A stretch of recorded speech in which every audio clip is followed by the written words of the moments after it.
सत श्री अकाल जी, मैं जैसिका ते तुसी देख रहे हो समाज टीवी का अहम प्रोग्राम सांझ दिलां दी।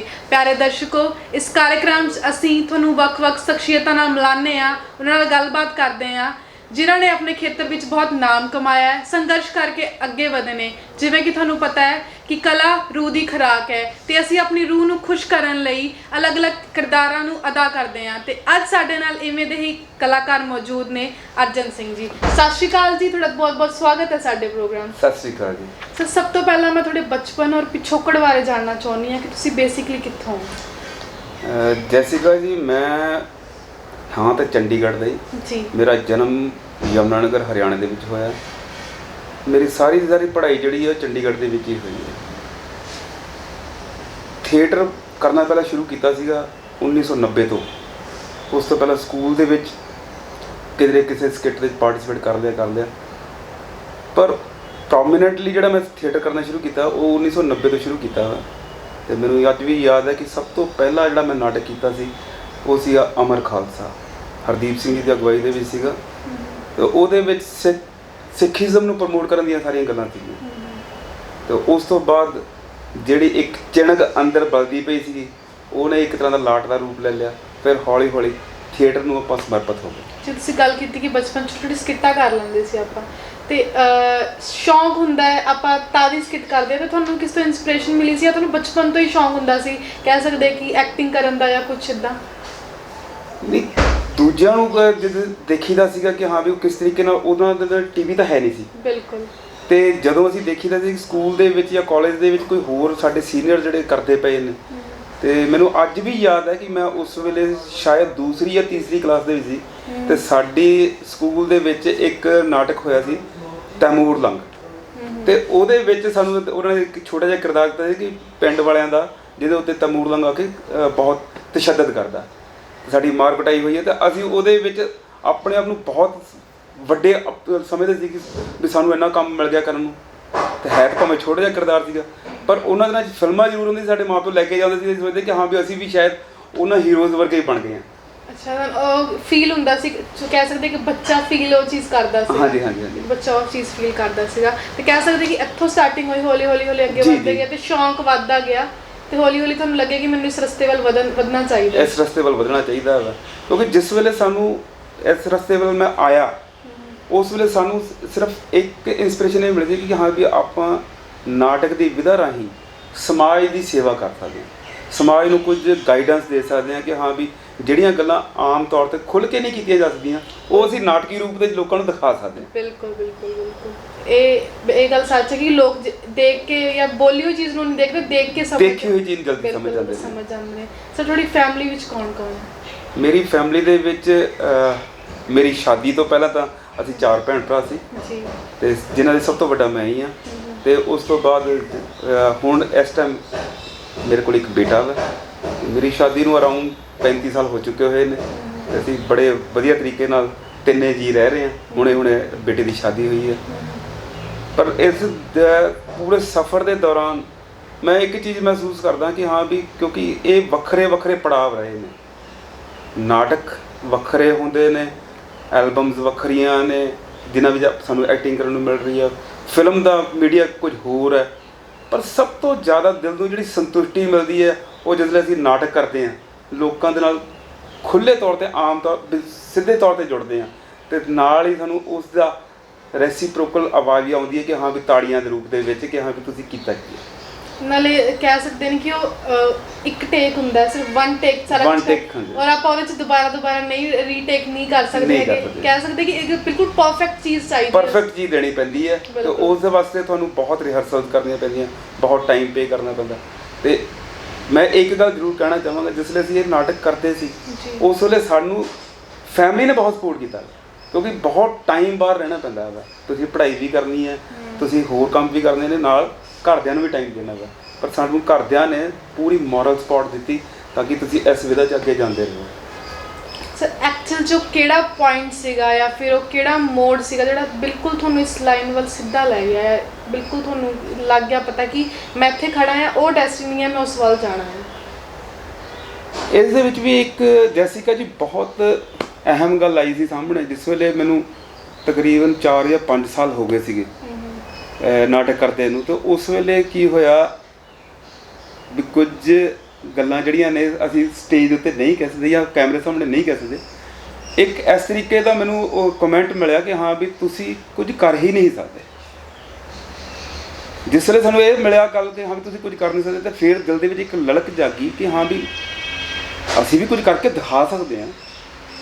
ਆਰਟਿਸਟ ਜਿਹੜਾ ਵਾ ਉਹ ਕੁਦਰਤੀ ਰੱਬ ਨੇ ਭੇਜਿਆ ਹੁੰਦਾ ਵਾ। ਬਿਲਕੁਲ ਬਿਲਕੁਲ। ਸਿਰਫ ਇਸ ਦੁਨੀਆ ਉੱਤੇ ਪੋਲਿਸ਼ ਕੀਤਾ ਜਾਂਦਾ ਵਾ। ਦੂਸਰਾ ਬੰਦਾ ਤੁਹਾਨੂੰ ਪੋਲਿਸ਼ ਕਰ ਸਕਦਾ ਵਾ, ਤੁਹਾਨੂੰ ਦੱਸ ਸਕਦਾ ਕਿ ਹਾਂ ਵੀ ਤੁਸੀਂ ਇਸ ਤਰੀਕੇ ਨਾਲ ਨਹੀਂ, ਇਸ ਤਰੀਕੇ ਨਾਲ ਕਰੋ। ਇਸੇ ਕਰਕੇ ਸਾਡੀ ਪੂਰੀ ਇਸ ਲਾਈਨ ਦੇ ਵਿੱਚ ਮੀਡੀਆ ਲਾਈਨ ਦੇ ਡਾਇਰੈਕਟਰਸ ਵੀ ਹੁੰਦੇ ਨੇ ਜਿਹੜੇ ਤੁਹਾਨੂੰ ਗਾਈਡ ਕਰ ਦਿੰਦੇ ਨੇ। ਜਿਸ ਵੇਲੇ ਉਹਨਾਂ ਨੇ ਸਾਨੂੰ ਇਹ ਦਿੱਤਾ ਕਿ ਹਾਂ ਵੀ ਤੁਸੀਂ ਕੁਝ ਕਰ ਨਹੀਂ ਸਕਦੇ ਹੈਗੇ, ਤਾਂ ਫਿਰ ਇੱਕ ਚਿਣਗ ਅੰਦਰ ਹੋਰ ਮਗੀ। ਉਹਨੇ ਕਿਹਾ ਕਿ ਹਾਂ ਵੀ ਨਹੀਂ ਅਰਜਨ ਸਿੰਘ, ਤੂੰ ਇਹਨਾਂ ਨੂੰ ਦਿਖਾ ਵੀ ਤੂੰ ਬਹੁਤ ਕੁਝ ਕਰ ਸਕਦਾ ਮੈਂ, ਤੇਰੇ ਅੰਦਰ ਬਹੁਤ ਪੋਟੈਂਸ਼ੀਅਲ ਹੈ। ਤੇ ਫਿਰ ਉਸ ਤੋਂ ਬਾਅਦ ਮੈਂ ਇੱਕ ਨਾਟਕ ਲਿਖਿਆ। ਉਸ ਨਾਟਕ ਦੇ ਮੈਨੂੰ ਕੁਝ ਨਹੀਂ ਸੀ ਪਤਾ ਕਿ ਹਾਂ ਵੀ ਮੈਂ ਕੀ ਕਰਨਾ ਹੈ ਕੀ ਨਹੀਂ ਕਰਨਾ ਹੈਗਾ। ਪੰਜਾਬ ਕਲਾ ਭਵਨ ਦੇ ਵਿੱਚ ਨਵੀਆਂ ਕਲਮਾਂ ਦੇ ਦੌਰਾਨ ਉਹਨਾਂ ਨੂੰ ਮੈਂ ਇੱਕ ਰਿਕੁਐਸਟ ਕੀਤੀ ਕਿ ਮੈਂ ਇਸ ਨਾਟਕ ਨੂੰ ਨਾਟਕਕਾਰਾਂ ਦੇ ਸਾਹਮਣੇ ਪੜ੍ਹਨਾ ਚਾਹੁੰਦਾ। ਮੈਨੂੰ ਕਿਸੇ ਬਾਰੇ ਜ਼ਿਆਦਾ ਪਤਾ ਵੀ ਨਹੀਂ ਸੀ ਕਿ ਹਾਂ ਵੀ ਕੌਣ ਕੌਣ ਨਾਟਕਕਾਰ ਆਉਣਗੇ ਜਾਂ ਕੌਣ ਪ੍ਰੈਸ ਵਾਲੇ ਆਉਣਗੇ। ਪਰ ਉਸ ਨਾਟਕ ਦੇ ਮੈਂ ਘੱਟੋ ਘੱਟ ਵੀ 52 ਡਰਾਫਟ ਲਿਖੇ।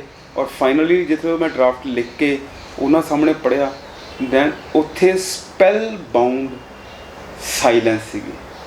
ਅਤੇ ਉਹ ਫੁੱਲ ਲੈਂਥ ਪਲੇ ਸੀਗਾ 2.5 ਘੰਟੇ ਦਾ, ਭਾਈ ਤਾਰੂ ਸਿੰਘ ਦੇ ਜੀਵਨ ਦੇ ਉੱਤੇ। ਮੈਂ ਸਿੱਖ ਹਿਸਟਰੀ 'ਚ ਪਹਿਲਾ ਨਾਟਕ ਚੁਣਿਆ ਲਿਖਣ ਵਾਸਤੇ। ਪਰ ਉਸ ਨਾਟਕ ਦੇ ਵਿੱਚ ਮੈਨੂੰ ਇੰਨਾ ਪਤਾ ਕਿ ਵੀ ਸਵੇਰੇ ਜਦੋਂ ਅਖਬਾਰਾਂ ਦੇਖੀਆਂ ਅਤੇ ਅਖਬਾਰਾਂ ਦੇ ਵਿੱਚ ਉਹਨਾਂ ਨੇ ਬਹੁਤ ਸ਼ਲਾਘਾ ਕੀਤੀ ਅਤੇ ਮੈਨੂੰ ਬਹੁਤ ਖੁਸ਼ੀ ਅੰਦਰੋਂ ਮਹਿਸੂਸ ਹੋਈ। ਪਰ ਉੱਥੇ ਮੇਰੇ ਕੋਲ ਇੱਕ ਬਹੁਤ ਬਲੰਡਰ ਮਿਸਟੇਕ ਵੀ ਹੋਈ, ਜਿਹੜੀ ਮੈਂ ਤੁਹਾਡੇ ਨਾਲ ਫਿਰ ਸਾਂਝੀ ਕਰ ਦੇਣਾ ਚਾਹੁੰਦਾ ਕਿ ਤਾਂ ਕਿ ਆਉਣ ਵਾਲੇ ਜਿਹੜੇ ਹੋਰ ਕੋਈ ਨਾਟਕਕਾਰ ਹੋਣ ਜਾਂ ਨਾਟਕ ਲਿਖਣ ਵਾਲੇ ਹੋਣ ਉਹ ਇਹੋ ਜਿਹੀ ਗਲਤੀ ਨਾ ਕਰ ਸਕਣ। ਬਿਲਕੁਲ। ਉਹਦੇ ਵਿੱਚ ਕੀ ਹੋਇਆ, ਪੰਜਾਬ ਸਕੂਲ ਐਜੂਕੇਸ਼ਨ ਬੋਰਡ ਦੇ ਚੇਅਰਮੈਨ ਸਾਹਿਬ ਜਿਹੜੇ ਉਸ ਵੇਲੇ ਮੌਜੂਦਾ ਸੀਗੇ, ਉਹਨਾਂ ਨੇ 6 ਮਹੀਨੇ ਬਾਅਦ ਰਿਟਾਇਰ ਹੋ ਜਾਣਾ ਸੀ। ਉਹਨਾਂ ਨੇ ਮੇਰੇ ਕੋਲ ਵੀ ਕਿਹਾ ਕਿ ਹਾਂ ਵੀ ਇਹ ਨਾਟਕ ਦੀ ਸਕ੍ਰਿਪਟ ਸਾਨੂੰ ਦੇ ਦਿਓ, ਅਸੀਂ ਇਸ ਨਾਟਕ ਨੂੰ 10ਵੀਂ ਦੇ ਕੋਰਸ ਦੇ ਵਿੱਚ ਲਵਾ ਦਿੰਦੇ ਹਾਂ।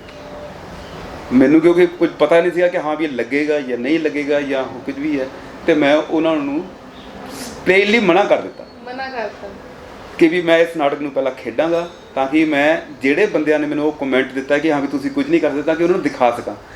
ਅਤੇ ਉਸ ਕਰਕੇ ਉਹ ਮੇਰੀ ਬਲੰਡਰ ਮਿਸਟੇਕ ਸੀ। ਨਹੀਂ ਤਾਂ ਅੱਜ ਮੈਂ ਇੱਕ ਸਪੈਸ਼ਲੀ ਕਹਿੰਦੇ ਉਸ ਵੇਲੇ ਹੀ ਨਾਟਕਕਾਰਾਂ ਦੇ ਵਿੱਚ ਮੇਰੀ ਸ਼ਮੂਲੀਅਤ ਹੋ ਜਾਣੀ ਸੀ। ਬਿਲਕੁਲ ਬਿਲਕੁਲ। ਸਭ ਤੋਂ ਪਹਿਲਾ ਪ੍ਰੋਜੈਕਟ ਕਿਹੜਾ ਕੀਤਾ ਸੀ ਤੁਸੀਂ? ਜਿਹੜਾ ਸਭ ਤੋਂ ਪਹਿਲਾਂ ਮੀਡੀਆ ਦੇ ਵਿੱਚ ਪ੍ਰੋਜੈਕਟ ਕੀਤਾ ਹੈ ਉਹ ਸੀਗਾ ਲੇਖ ਟੰਡਨ ਜੀ, ਸਾਡੇ ਬੰਬੇ ਦੇ ਉਹ ਨੇ ਡਾਇਰੈਕਟਰ ਸਾਹਿਬ। ਉਹਨਾਂ ਦੀ ਰਹਿਨਮਾਈ ਦੇ ਵਿੱਚ ਅਸੀਂ ਕੀਤਾ ਸੀਗਾ ਕਹਾਂ ਸੇ ਕਹਾਂ ਤੱਕ ਸੀਰੀਅਲ। ਉਹਦੇ ਵਿੱਚ ਸਿਰਫ ਮੇਰੇ 2 ਜਾਂ 3 ਐਪੀਸੋਡ ਸੀਗੇ, ਛੋਟੇ ਛੋਟੇ ਕਿਰਦਾਰ ਸੀਗੇ ਪਿੰਡ ਦੇ। ਅਤੇ ਉੱਥੋਂ ਦੀ ਇੱਕ ਤਰ੍ਹਾਂ ਦੀ ਸ਼ੁਰੂਆਤ ਹੋਈ ਸੀ। ਫਿਰ ਗੁਰਕੀਰਤਨ ਜੀ ਜਿਹੜੇ ਸਾਡੇ ਪੰਜਾਬੀ ਇੰਡਸਟਰੀ ਦੇ ਇੱਕ ਤਰ੍ਹਾਂ ਦੇ ਥੰਮ ਸੀਗੇ, ਉਹਨਾਂ ਨੇ ਸਾਨੂੰ ਫਿਰ ਗਾਈਡ ਕੀਤਾ। ਫਿਰ ਉਸ ਤੋਂ ਬਾਅਦ ਸਭ ਤੋਂ ਪਹਿਲਾ ਸੀਰੀਅਲ ਜਿਹੜਾ ਪ੍ਰੋਮੀਨੈਂਟਲੀ ਜਿਹਦੇ ਵਿੱਚ ਮੈਂ 35 ਐਪੀਸੋਡ ਲਗਾਤਾਰ ਕੀਤੇ, ਡੈਟ ਵਾਜ਼ ਸਰਹੱਦ। ਉਹਦੇ ਵਿੱਚ ਬਹੁਤ ਵੱਡਾ ਮੇਰਾ ਟਰੈਕ ਚੱਲਿਆ। ਫਿਰ ਉਸ ਤੋਂ ਬਾਅਦ ਮਨਜੀਤ ਤੇ ਜਗਜੀਤ, ਸੁਖਮਿੰਦਰ ਧੰਜਲ ਜੀ ਦੀ ਰਹਿਨਮਾਈ ਸੀਗਾ।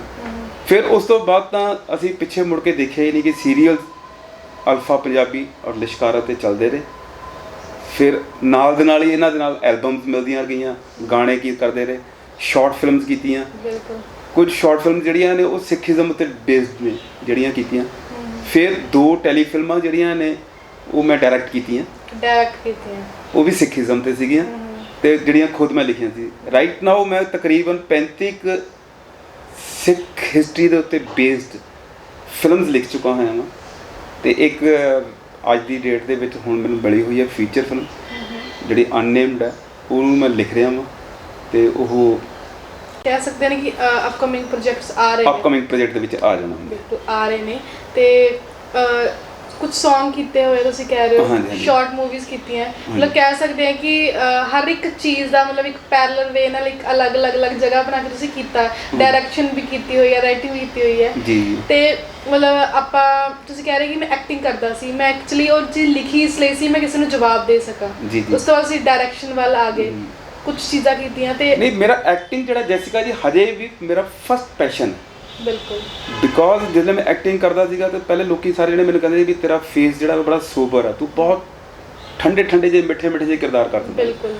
ਉਸ ਤੋਂ ਬਾਅਦ ਇੱਕ ਵਾਰੀ ਕੀ ਹੋਇਆ, ਇੱਕ ਹਿਸਟੋਰੀਕਲ ਪ੍ਰੋਜੈਕਟ ਸੀਗਾ ਗੁਰੂ ਅਰਜਨ ਦੇਵ ਜੀ ਦੇ ਜੀਵਨ ਦੇ ਉੱਤੇ, ਉਹਦੇ ਵਿੱਚ ਮੈਨੂੰ ਹਰਦੀਪ ਸਿੰਘ ਜੀ ਨੇ ਇੱਕ ਨੈਗੇਟਿਵ ਕਰੈਕਟਰ ਦੇ ਦਿੱਤਾ, ਨੈਗੇਟਿਵ ਸ਼ੇਡ।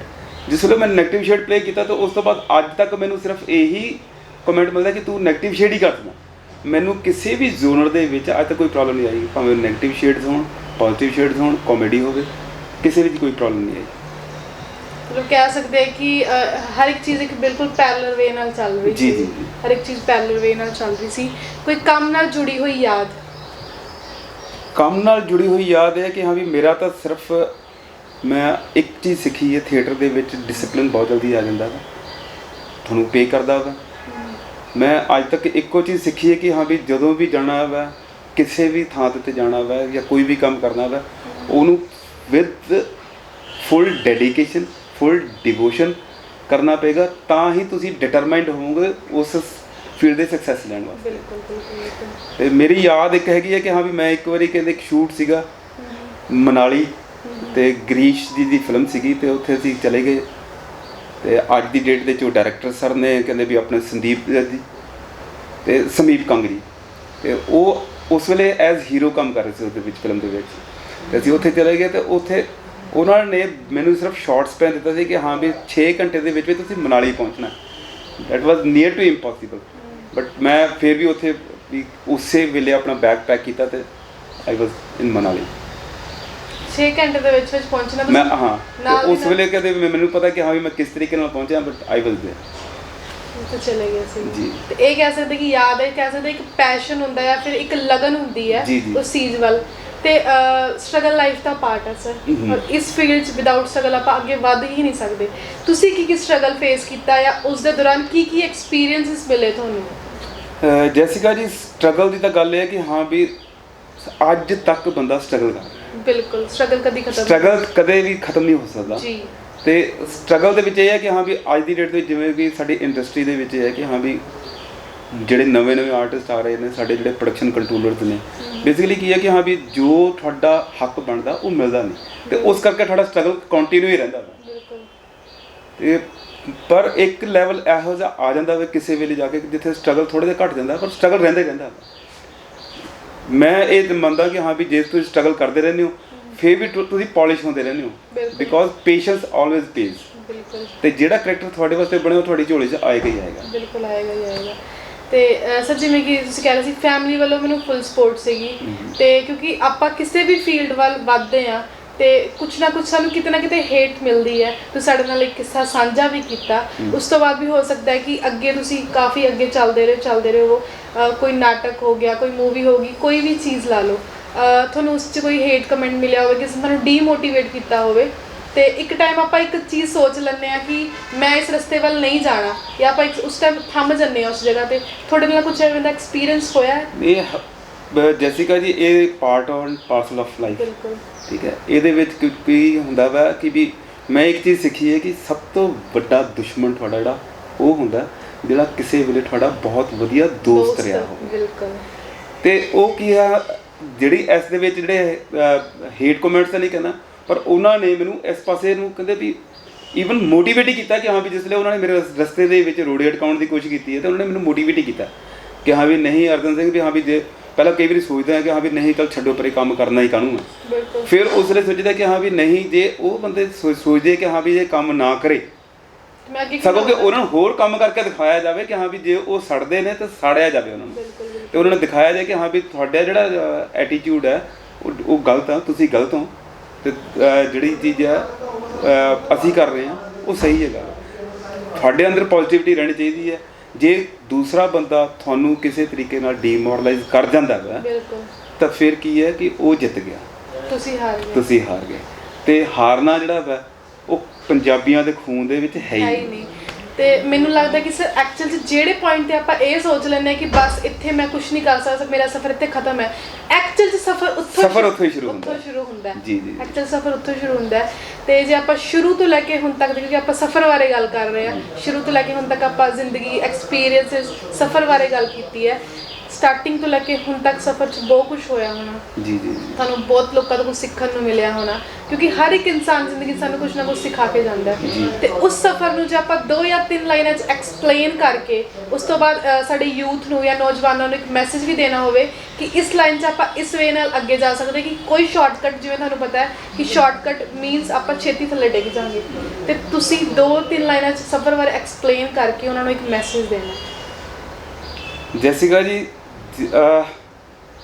ਬਾਈ ਡਿਫਾਲਟ ਨੇਚਰ ਦੇ ਗ੍ਰੇਸ ਆਫ ਗॉड ਦੇ ਨਾਲ ਮੈਨੂੰ ਇੱਕ ਚੀਜ਼ ਮਿਲੀ ਸੀਗੀ ਸਭ ਤੋਂ ਪਹਿਲਾ ਸੀਰੀਅਲ ਜਿਹੜਾ ਮਿਲਿਆ ਸੀਗਾ ਦੈਟ ਵਾਜ਼ ਕਹਾਂ ਸੇ ਕਹਾਂ ਤੱਕ ਯਾਨੀ ਕਿ ਤੁਸੀਂ ਚਾਹੋ ਤਾਂ ਅਰਸ਼ ਤੋਂ ਫਰਸ਼ ਤੇ ਜਾ ਸਕਦੇ ਹੋ ਬਿਲਕੁਲ ਕਿੱਥੋਂ ਦੀ ਕਿੱਥੇ ਤੱਕ ਜਾਣਾ ਵਾ ਇਹ ਹਜੇ ਤੱਕ ਡੈਸਟੀਨੀ ਨੇ ਫਾਈਨਲ ਕੀਤਾ ਹੋਇਆ ਵਾ ਸਾਨੂੰ ਨਜ਼ਰ ਨਹੀਂ ਆਉਂਦਾ ਜੀ ਪਰ ਜੇ ਤੁਸੀਂ ਪੇਸ਼ੈਂਸ ਰੱਖੋ ਤੁਹਾਨੂੰ ਆਪਣੇ ਆਪ ਡੈਸਟੀਨੀ ਉੱਥੇ ਲੈ ਕੇ ਚਲੀ ਜਾਏਗੀ ਮੈਂ ਤਾਂ ਯੂਥ ਨੂੰ ਇੱਕੋ ਗੱਲ ਕਹਿਣਾ ਚਾਹਾਂਗਾ ਵੀ ਜੇ ਤੁਸੀਂ ਸ਼ਾਰਟਕਟ ਅਪਣਾਓਗੇ ਜਿਵੇਂ ਤੁਸੀਂ ਕਿਹਾ ਤਾਂ ਤੁਸੀਂ ਛੇਤੀ ਥੱਕ ਜਾਓਗੇ ਛੇਤੀ ਹੰਭ ਜਾਓਗੇ ਤੇ ਡਿੱਗ ਜਾਓਗੇ ਜੇ ਤੁਸੀਂ ਇਸ ਰਸਤੇ ਦੇ ਵਿੱਚ ਚੱਲਦੇ ਜਾਣਾ ਵਾ ਤੁਹਾਡੇ ਸਾਹਮਣੇ ਦੀ ਮਿਸਾਲ ਹੈ ਇੱਕ ਜਿਹਨੂੰ ਪੂਰੀ ਇੰਡਸਟਰੀ ਜਿਹੜੀ ਹੈ ਆਪਣਾ ਆਈਡੀਅਲ ਮੰਨਦੀ ਹੈ that was Dilip Kumar sir ji ਤੇ ਉਹਨਾਂ ਨੇ ਆਪਣੀ ਜ਼ਿੰਦਗੀ ਦਾ ਮੈਕਸਿਮਮ ਟਾਈਮ ਜਿਹੜਾ ਵੈਸੇ ਵੱਲ ਦਿੱਤਾ ਅੱਜ ਸਾਰਾ ਯੂਥ ਕੀ ਹੈ ਪੂਰਾ ਸਾਰੀ ਬਾਲੀਵੁੱਡ ਇੰਡਸਟਰੀ ਉਹਨਾਂ ਨੂੰ ਫੋਲੋ ਕਰਦੀ ਹੈ ਜੀ ਤੁਸੀਂ ਵੀ ਕਿਹੋ ਜਿਹਾ ਆਈਕਨ ਬਣ ਜਾਵੋ ਤਾਂ ਕਿ ਤੁਹਾਨੂੰ ਉਹ ਫਾਈਲ ਜਿਹੜਾ ਫੋਲੋ ਕਰੇ ਤੇ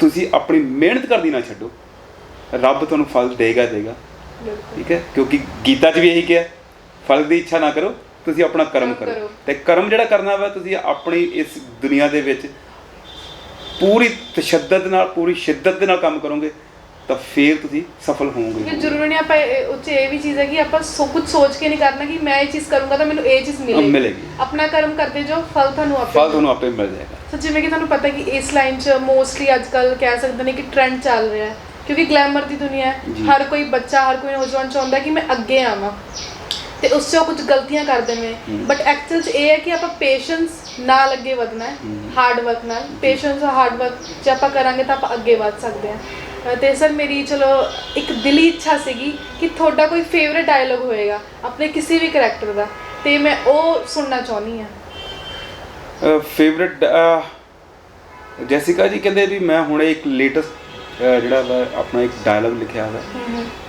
ਉਹ ਮੈਨੂੰ ਬਹੁਤ ਪਸੰਦ ਆਇਆ ਸੀਗਾ ਮੈਂ ਤੁਹਾਨੂੰ ਉਹ ਸ਼ੇਅਰ ਕਰਦਾ ਤੁਹਾਡੇ ਨਾਲ ਉਹਦੇ ਵਿੱਚ ਕਿਉਂਕਿ ਮੈਂ ਕਰੈਕਟਰ ਡਿਫਰੈਂਟ ਪਲੇ ਕਰਦਾ ਰਿਹਾ ਤਾਂ ਮੈਨੂੰ ਮੋਨੋਲੌਗ ਬਹੁਤ ਪਸੰਦ ਨੇ ਜ਼ਿਆਦਾਤਰ ਤੇ ਮੈਂ ਤੁਹਾਨੂੰ ਇੱਕ ਮੋਨੋਲੌਗ ਸੁਣਾਉਣਾ ਹਾਂ ਤੇ ਉਹਦੇ ਵਿੱਚ ਇਹ ਹੈ ਕਿ ਵੀ ਔਰੰਗਜ਼ੇਬ ਦਾ ਕਰੈਕਟਰ ਹੈ ਬੇਸਿਕਲੀ ਉਹ अब अबुल मुहज़्ज़फ़र मुहय्यिद्दीन मोहम्मद होंगे शहंशाह हिंद जो कुल आलम को जीत कर बनेंगे आलमगीर औरंगजेब आज से नहीं अभी से पूरी रियाया में ऐलान कर दिया जाए कि हिंदुस्तान का मुस्तकबिल आलमगीर औरंगजेब होंगे थैंक यू इस तरीके का करैक्टर हम लोग कह सकते हैं कि एक ਜਿਹੜਾ ਆਰਟਿਸਟ ਹੁੰਦਾ ਹੈ ਡਿਫਰੈਂਟ ਜੀਵਨਾਂ ਨੂੰ ਕਹਿ ਸਕਦੇ ਜ਼ਿੰਦਗੀਆਂ ਨੂੰ ਜੀਂਦਾ ਹੈ ਤੇ ਉਹਦੇ 'ਚ ਆਪਾਂ ਮਤਲਬ ਅਲੱਗ-ਅਲੱਗ ਫੀਲ ਲੈਣਾ ਪੈਂਦਾ ਬਿਲਕੁਲ ਅੰਦਰੋਂ ਸੋਚਣਾ ਪੈਂਦਾ ਕਿ ਮੈਂ ਉਹ ਇਨਸਾਨ ਆ ਬਿਲਕੁਲ ਤਾਂ ਆਪਾਂ ਉਸ ਕਰੈਕਟਰ ਨੂੰ ਤੁਸੀਂ ਆਪਣੇ ਆਪ ਦੇ ਵਿੱਚ ਜਿਵੇਂ ਹੁਣ ਕੀ ਹੈ ਅਰਜਨ ਸਿੰਘ ਨੂੰ ਬਾਹਰ ਕੱਢੋਗੇ ਤੇ ਦੂਸਰੇ ਕਰੈਕਟਰ ਨੂੰ ਵਿੱਚ ਪਾਓਗੇ ਤਾਂ ਹੀ ਉਹ ਨਿਕਲ ਕੇ ਆਏਗਾ ਮਜ਼ਾ ਤਾਂ ਹੈ ਜੇ ਤੁਸੀਂ ਨੈਗੇਟਿਵ ਸ਼ੇਡ ਕਰ ਰਹੇ ਹੋ ਤਾਂ ਦੂਸਰਾ ਬੰਦਾ ਤੁਹਾਡੇ ਨਾਲ ਨਫ਼ਰਤ ਕਰੇ ਜੇ ਤੁਸੀਂ ਪੋਜ਼ਿਟਿਵ ਸ਼ੇਡ ਕਰ ਰਹੇ ਹੋ ਤਾਂ ਦੂਸਰਾ ਬੰਦਾ ਤੁਹਾਨੂੰ ਦੇਖ ਕੇ ਖੁਸ਼ ਹੋਵੇ ਤਾਂ ਮਜ਼ਾ ਕਰੈਕਟਰ ਕਰਨ ਦਾ ਤੇ ਇੱਕ ਵਾਰੀ ਕਹਿੰਦੇ ਵੀ ਅਖਬਾਰ ਦੀ ਇੱਕ ਆਰਟੀਕਲ ਲੱਗਿਆ ਸੀ ਵੀ ਹਾਂ ਵੀ ਮੇਰੇ ਉੱਪਰ ਕਿਸੇ ਨੇ ਲਿਖਿਆ ਸੀ ਪ੍ਰੈਸ ਦੇ ਵਿੱਚ ਕਿ ਮਿਲਤਾ ਹੈ ਸਕੂਨ ਅਲੱਗ-ਅਲੱਗ ਕਿਰਦਾਰ ਨਿਭਾਣੇ ਕੇ ਬਾਅਦ ਹੁਣ ਮੇਰੀ ਕੋਸ਼ਿਸ਼ ਇਹ ਰਹਿੰਦੀ ਕਿ ਹਾਂ ਵੀ ਮੈਂ ਉਸ ਕਰੈਕਟਰ ਦੇ ਵਿੱਚ ਨਾ ਰਵਾਂ ਮੈਂ ਇੱਕ ਤੁਹਾਡੇ ਨਾਲ ਕਿੱਸਾ ਸ਼ੇਅਰ ਕਰਦਾ ਆਈ ਵਾਜ਼ ਦ ਫਸਟ ਪਰਸਨ ਵੀ ਜਿਹਨੂੰ ਮਹਾਰਾਜਾ ਰਣਜੀਤ ਸਿੰਘ ਦਾ ਕਿਰਦਾਰ 3 ਥਾਵਾਂ 'ਤੇ ਨਿਭਾਉਣ ਦਾ ਮੌਕਾ ਮਿਲਿਆ ਸਟੇਜ ਸੈਲੂਲਾਈਡ ਐਂਡ ਮਲਟੀਮੀਡੀਆ ਮੈਂ ਕਿਉਂਕਿ ਮਹਾਰਾਜਾ ਰਣਜੀਤ ਸਿੰਘ ਦਾ ਪਹਿਲੀ ਵਾਰੀ ਕਿਰਦਾਰ ਕਰ ਰਿਹਾ ਸੀਗਾ ਅਤੇ ਲੋਕਾਂ ਨੇ ਇਹੀ ਕਿਹਾ ਕਿ ਹਾਂ ਜੇ ਮੈਂ 2 ਸਾਲ ਲਗਾਤਾਰ ਕਿਰਦਾਰ ਕਰਦਾ ਰਿਹਾ ਵੀ ਅਰਜਨ ਸਿੰਘ ਆਪਣੇ ਅੰਦਰੋਂ ਹੁਣ ਰਣਜੀਤ ਸਿੰਘ ਨੂੰ ਬਾਹਰ ਕੱਢਦੇ ਯਾਰ ਤੂੰ ਹਜੇ ਤੱਕ ਰਣਜੀਤ ਸਿੰਘ ਨੂੰ ਬਾਹਰ ਨਹੀਂ ਕੱਢਦਾ ਕਿਉਂਕਿ ਕਈ ਵਾਰੀ ਹੁੰਦਾ ਕੀ ਆ ਵੀ ਕੋਈ ਨਾ ਕੋਈ ਕਰੈਕਟਰ ਜਿਹੜਾ ਵਾ ਉਹ ਤੁਹਾਡੇ ਅੰਦਰ ਵੜ ਜਾਂਦਾ ਤੁਹਾਡੀ ਆਤਮਾ ਦੇ ਵਿੱਚ ਵੜ ਜਾਂਦਾ ਉਹਨੂੰ ਬਾਹਰ ਕੱਢਣਾ ਬੜਾ ਔਖਾ ਹੁੰਦਾ ਵਾ ਤੇ ਉਹ ਮੈਂ ਦੇਖਦਾ ਕਿ ਅੱਜ ਕੱਲ੍ਹ ਜਿਵੇਂ ਬੰਬੇ ਦੇ ਵਿੱਚ ਵੀ ਹੈ ਰਣਵੀਰ ਸਿੰਘ ਜੀ ਦੇ, ਉਹ ਕਹਿੰਦੇ ਵੀ ਬਾਜੀਰਾਵ ਕਰਨ ਲੱਗੇ ਸੀਗੇ ਤਾਂ ਉਸ ਵੇਲੇ ਉਸ ਕਰੈਕਟਰ ਦੇ ਵਿੱਚੋਂ ਨਿਕਲੇ, ਠੀਕ ਹੈ। ਕੁਝ ਕਰੈਕਟਰਸ ਇਹੋ ਜਿਹੇ ਜਦੋਂ ਪੂਰੀ ਸ਼ਿੱਦਤ ਨਾਲ ਨਿਭਾਏ ਜਾਣ ਤਾਂ ਫਿਰ ਉਹਨਾਂ 'ਚੋਂ ਨਿਕਲਣਾ ਬਹੁਤ ਮੁਸ਼ਕਲ ਹੁੰਦਾ, ਉਹ ਸਾਡੀ ਰੂਹ 'ਚ ਵਸ ਜਾਂਦੇ, ਰੂਹ ਦੇ ਵਿੱਚ ਵਸ ਜਾਂਦੇ ਆ।